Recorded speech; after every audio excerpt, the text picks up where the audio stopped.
Welcome back to this episode of Therapeutic Mindfulness, the podcast that shows you how to use mindfulness therapeutically to heal inner pain, to be yourself more fully, and to transform your life one mindful breath at a time. In our last episode, we talked about the breath as an essential foundation of practicing mindfulness, and especially applying mindfulness therapeutically. The reason that the breath is so valuable, we reviewed the ABCs of breath, the fact that it's always available. So as long as we're alive, we're breathing, and we can use this breath to bring us into awareness of this present moment. The breath is also a bridge between our mind and our body. So just by following the breath with our awareness, we begin to bring the mind down into the body. So especially a lot of the time we have this sort of disembodied mind that's racing around, either thinking about the future, or thinking about the past, ruminating on the past, worrying about the future, or all that sort of negative self-talk that may be constantly spinning in your mind, judging yourself in each moment. The more that we practice kind of bringing the mind down into the body, and the breath is a wonderful way of doing that, the more that we get ourselves out of just that thought space and have a new way of paying attention in this moment that is much healthier and more happifying for us. And indeed, studies, more and more research shows that when our minds and our bodies occupy the same place at the same time, when we have this more embodied experience of the present moment, this more unified or holistic experience, it has positive effects on our health and our happiness, our mental health, our emotional health, and our physical health. So the breath is this wonderful bridge between mind and body. And the breath is also a centering, a calming anchor. So it helps to center us, to calm us, to bring us into greater clarity in experiencing this moment as it is. And that is especially useful because oftentimes, even given the frenetic culture in which we live and how we are often connected on our devices, which sort of means, ironically, that we are disconnected from the present moment more fully. So when we are in phone world, for example, we are not as present with the world around us. We are not as present in our own bodies and with our breath. So we are kind of disconnected a lot of times, or we might be preoccupied, or we might just be racing around constantly. And so we tend to be in this kind of chronically activated fight-flight stress response, many of us. And that can be very unhealthy for us in mind and body, our physical health. It has lots of negative effects over time, certainly our mental and emotional health. So the breath is a wonderful tool to help send a signal to the nervous system to relax out of that fight, flight, freeze, stress response. To really tell ourselves and our bodies, to communicate to our bodies that there's no crisis happening in this moment. Especially when we begin to breathe and really attune to the breath in the deeper core of our body, especially belly breath is really helpful for doing that. And for just sending a signal to the nervous system to relax, that there's no crisis happening in this moment. So those are some of the wonderful, essential foundations of breath and why that's so useful. Today we are going to review a bit about our 5 senses. So really, we're going to create 5 more pathways into the present moment awareness. And as Dr. Jon Kabat-Zinn, who's a mindfulness guru, he was in large part responsible for helping to revitalize or vitalize the mindfulness movement in America. He talks about, and I loved this, he said the breath is one door into awareness. It's one kind of door that we open the door into present moment awareness. The 5 senses give us 5 additional doors to open into present moment awareness. And as he would say, as Dr. Kabat-Zinn would say, it's not the door itself that matters. It's not the particular anchor that matters for awareness. It's the awarenessing itself that matters. So whatever door that you open into the present moment, it's not the content of that or that particular anchor. It's not whether you use the breath or sounds or sight, but it's that awarenessing of the present moment that's so valuable. So why are the five senses so valuable? First of all, they give us 5 additional doors to come into this moment. They also help to anchor us, again, into the body more fully. So when we awaken through our 5 senses, we help to bring our minds, again, down into a more body-centered experience of this moment, whether through hearing, through sight, through touch, through smell, or through taste.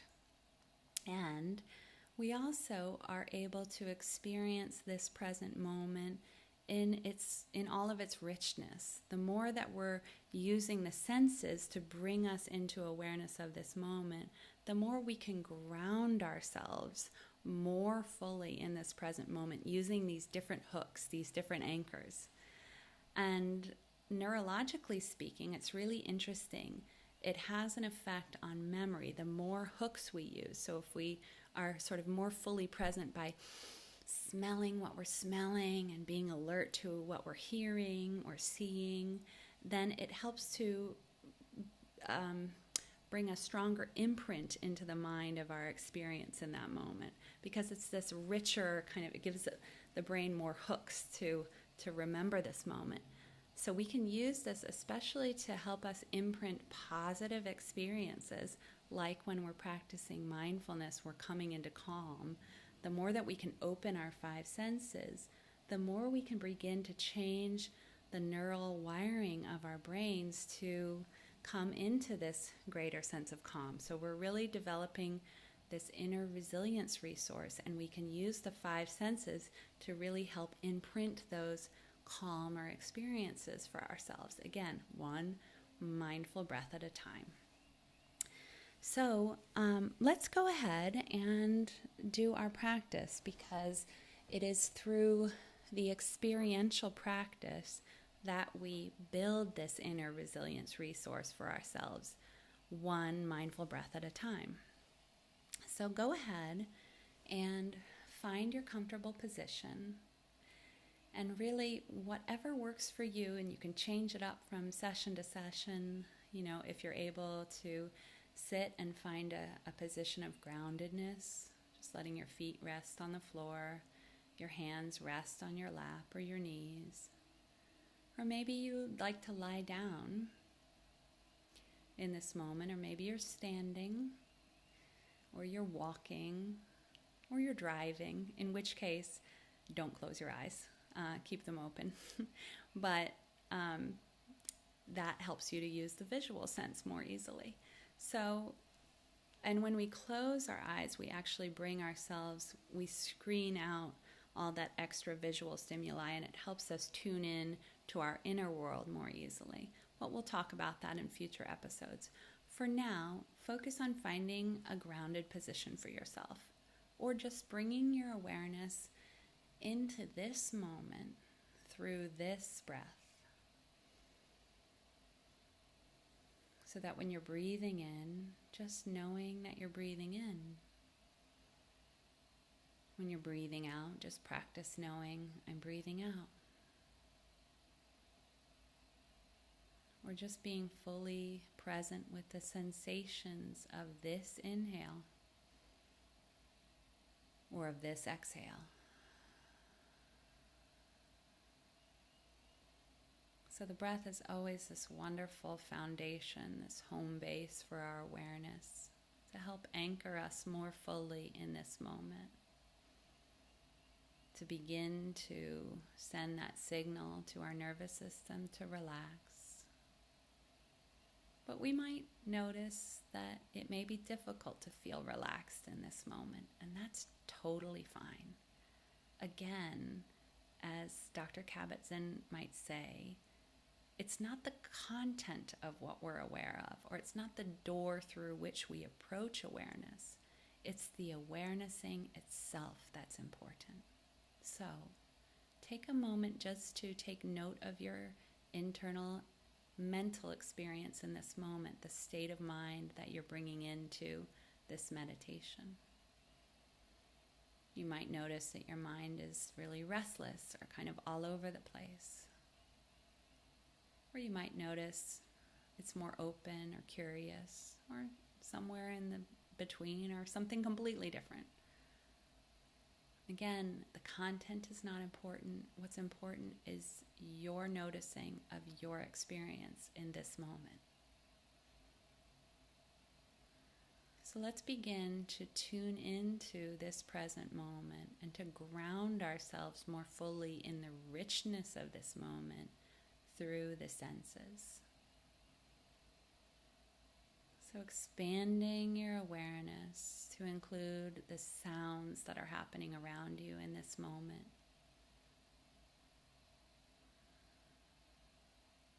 Really practicing attuning to the sounds that you're hearing, however subtle.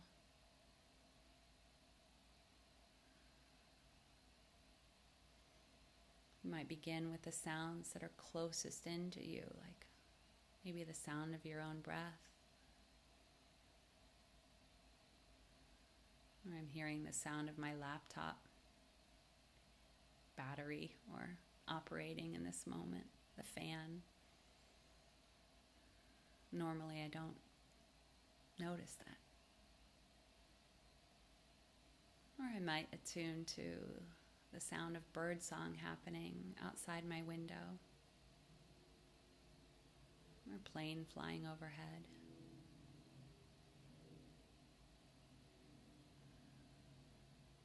Or maybe just hearing my voice rising and falling. The point is not so much to really make meaning out of the sound that you hear. You're almost hearing the sound just as raw data, just kind of listening to each moment how the array of sounds changes moment by moment, continually flowing and changing, rising, falling, passing away.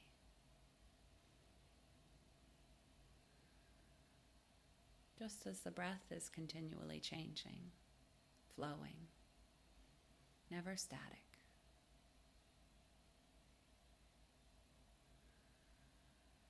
So now let's tune in to our sense of touch in this moment. You might ground yourself in the sense of touch by just noticing where your body is making contact with a chair or the floor, or just the sensation of clothes on your skin,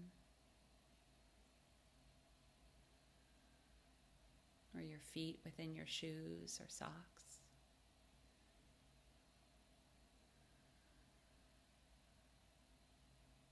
Or if you're outside, for example, it can be really interesting to just feel the play of air on your skin. Even when you're inside, feeling the air on your skin. Again, being more subtly attuned than normal. But feeling the breeze, or if you're outside, the sunshine or shadow, raindrops. Or perhaps you may be washing dishes, for example, after dinner, and just feeling the touch of water on your skin, just the temperature of the water, the feeling of the water on your skin. Or so even something like washing dishes can be an exercise in mindfulness, just by using our senses to come awake into this moment, to come down out of our busy minds, to be more fully present. Or if you're driving, just feeling the sensations of the vibrations of the steering wheel in this moment. Or bringing your awareness into your hands, your palms, your fingertips, just bringing all of your awareness into the hands and just noticing what you find there. Maybe some tingling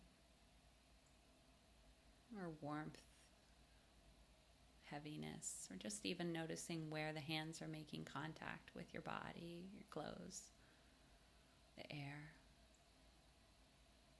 The hands can be a wonderful way of waking up into the body because they're so full of nerve endings, of really experiencing aliveness in this moment.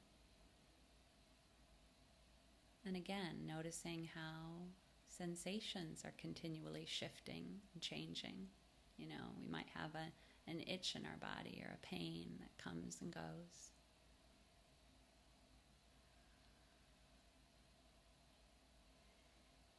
And then attuning to the sense of smell.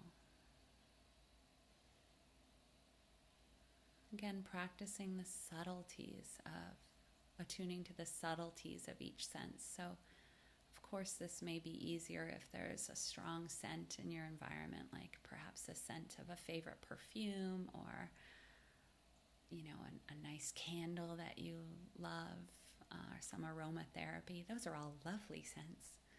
It could also be that you're maybe driving behind that garbage truck again, you know, and you smell a big whiff of garbage. We practice, again, not tuning in so much to the content, but more the awareness itself is valuable. So no matter if it's a lovely scent of a beautiful candle or the scent of a garbage truck, it serves the same purpose of anchoring you more fully in this moment. And that's what's valuable. The awarenessing itself, as Dr. Kabat-Zinn would say.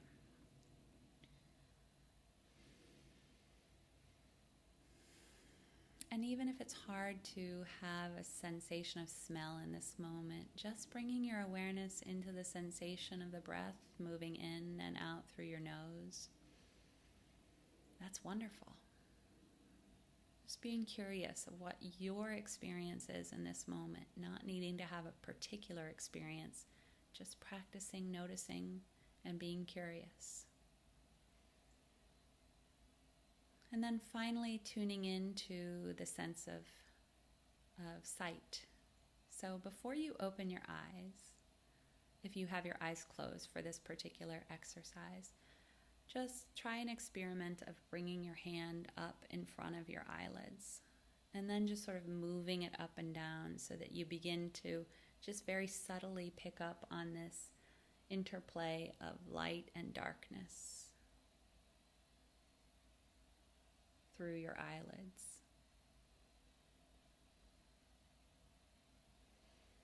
And then when you feel ready, opening your eyes and really taking in the colors that are present in your visual field right now.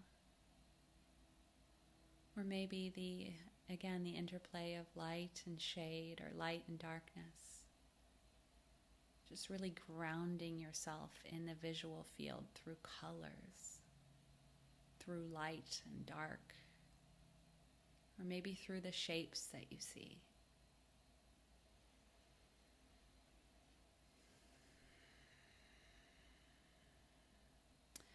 It's often helpful to think of meditation or mindfulness as approaching it with what's called beginner's mind, where we are awakening to each moment like we're experiencing it for the first time. So when you open your eyes, almost envisioning what you're seeing like a baby would first opening their eyes and really taking it in like it's the first time you're experiencing it. It really helps to develop when you practice that kind of beginner's mind of just, you know, not taking anything for granted, like you're seeing it for the first time or hearing it for the first time. It helps you to take in the richness of it more easily.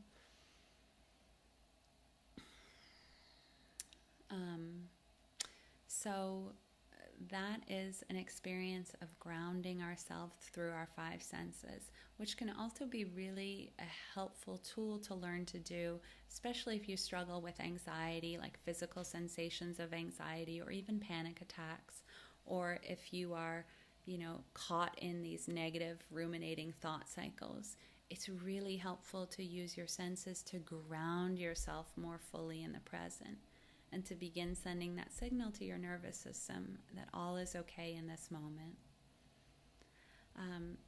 So thank you for tuning in and for practicing waking up into this moment through your 5 senses.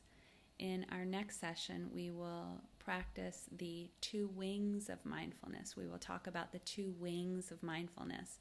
The first wing being awareness. We've been practicing this kind of present moment awareness. But equally important, the second wing of mindfulness is a sense of acceptance of whatever it is that we become aware of. Acceptance, or not judging it, or even a sense of compassion. So we're going to practice or talk a little bit about what those 2 wings mean and why they're both so essential, especially for mindfulness applied therapeutically to heal and transform our lives, one mindful embodied breath at a time. Thank you again for tuning in. I look forward to connecting with you in the next episode of Therapeutic Mindfulness. Bye-bye.